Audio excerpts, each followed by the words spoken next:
салом дӯстони азиз, бинед дарҳои мактабҳо ҳама маҳкам ҳастанд. таътили тобистона, талабагон нестанд, дар деҳот, дар лагерҳо истироҳат доранд. бинед ягон кас нест. ҳамин тобистон ки шуд, дар кӯчаҳо ягон касро намебинӣ, одам кам аст. мактаб ки таҳсили ки сар шуд, кӯдакҳоам кам ҳастанд. берун ба ҳама ба деҳот мераванд, ба хонаи биби бобоашон мераванд. ин тараф бошад дӯстони азизи ман, дар инҷо як навигари шудааст. инҷо ошхонаи моҳинав аст. хелеҳо қурутобу ошу шакаробҳои бомазза дорад. ва чанд вақт пеш як наворо сабт карда будам. ҳозир аввал ҳавайро нишон метиҳам ва ҳозир ашро. мана ин навори пешина аст. аз тарафи моҳинав касе дар ёд дошта бошад, инҷо чӣ хел буд. гулкорӣ буду, як байрақ дошт. дар назди ҳамон байрақ омада одамон сурат мегирифтанд, тамошо мекарданд. ҷои сайру гашт буд ва инро сохта истодаанд. мебинем ки чӣ мешавад. ҳозир ман охирашам нишон додагӣ ҳастам. кушода шави ашро яъне. мана дӯстони азиз, бинед чӣ қадар тозаву озодаву зебо карданд. ин тараф ҷои мошинҳо аст ки тимниташонро мегиранд ва меравем ба дохили онҷо. ҳозир боз аз наздик мебинем.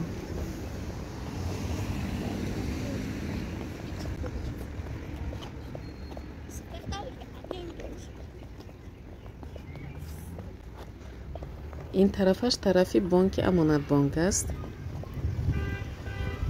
бинед ҷои мошинмониам сохтанд.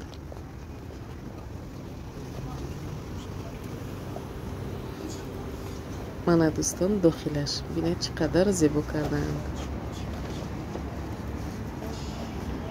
инҷоро бозор карданд. бозор номаш баҳор аст. хеле зебо. ҳозир нархҳояшро мебинем ва мебинем ки чӣ меваҳо, чӣ хӯроквориҳо дар инҷо мефурӯшанд.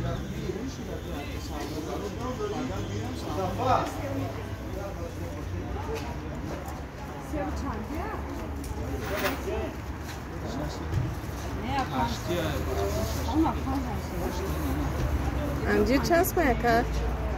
анҷиро чанд ям? анҷир 20-22. маъмул 5 мешавад. Апачон асин то худ коробкада. себо 8 сомонӣ.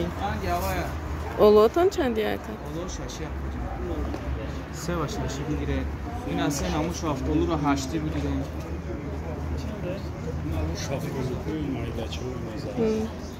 ин шафтоло чанд як? Ё 8. 3 намуд шафтолуро 8 бигире. аз қапшем.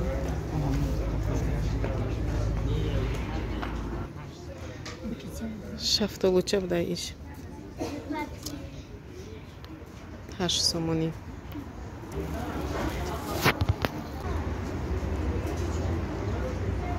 панҷоҳ сомон зардуғу. мавиз 85 сомон. мавизи зард 6 сомон. 35. донаи зардуғу 50 сомон. чормағзи заминӣ 20 сомон. нахуд бирён 25 сомон. хуч 30 сомон. барои дарди гурда хеле нағз аст. гурдая тоза мекунад. себи хушк 10 сомон. чормағзи ведор 20 сомон. чормағзи заминӣ 16 сомонӣ.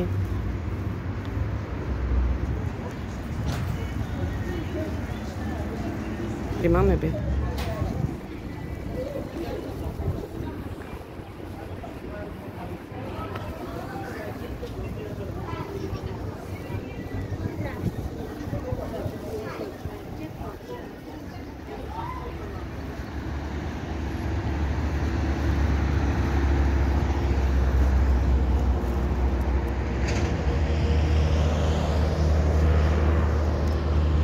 بهار نمودن ماهینه و گوشه مفسیمی فروشی محصولات های دسترس. انا تماشا بینم خیلی زیبا کردم. خوش رو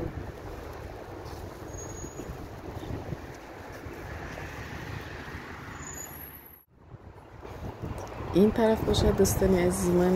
از طرف ماهینه آمدیم طرفی رفسنجوز. در اینجا یک میروه رستورانی نو شدن. بینید دوستان خیلی زیبا است.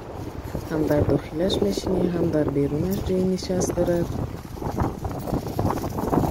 حاضر میداریم به داخل اینجا. کمی داخلش رو نوار میکنم و منیوش رو.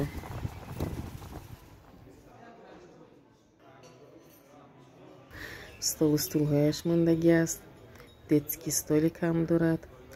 من هم خیلی دیوال هایش آرا دادگی است. استول های زیبا دارد. من دوستان تماشا کنید. خیلی هواگویی زیبا است.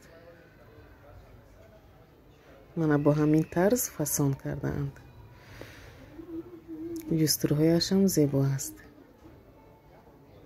من دوستان عزیزی من بینیتون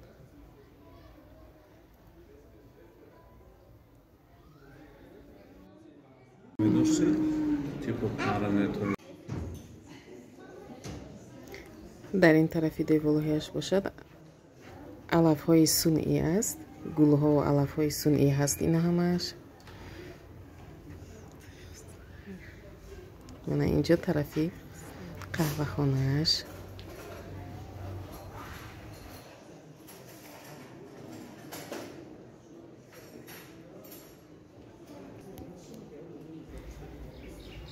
این از نوار از آشیانه دویمش است. هم در یکم آشیانه جای دارد هم در دویم آشیانه جای دارد. باز جای نشست هست در بیرونش.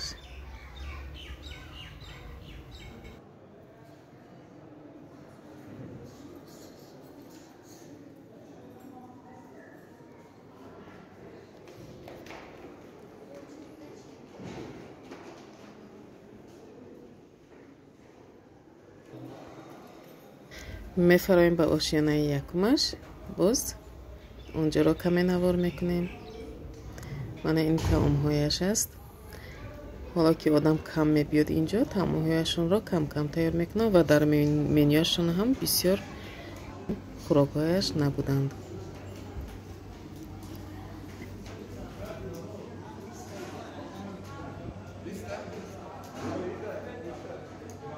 من در اینجا شیرینی هایش هست. شیرینی هایش هم با مزه است. خیلی که در میروه مرکز هست اینجا هم همون چیزها را دارد.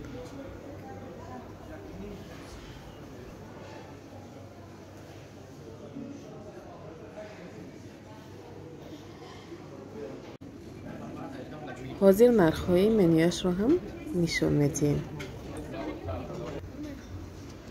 من دوستان خودتون تماشا کنید. منیوش است و چون هر وقت در همه جا نرخ و نوا همین طور است.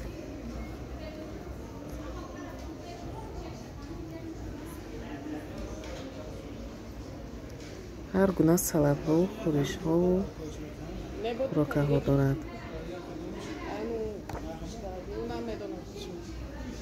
پیتزا هایشون 58 51 60 سومون پیتزا ها هست.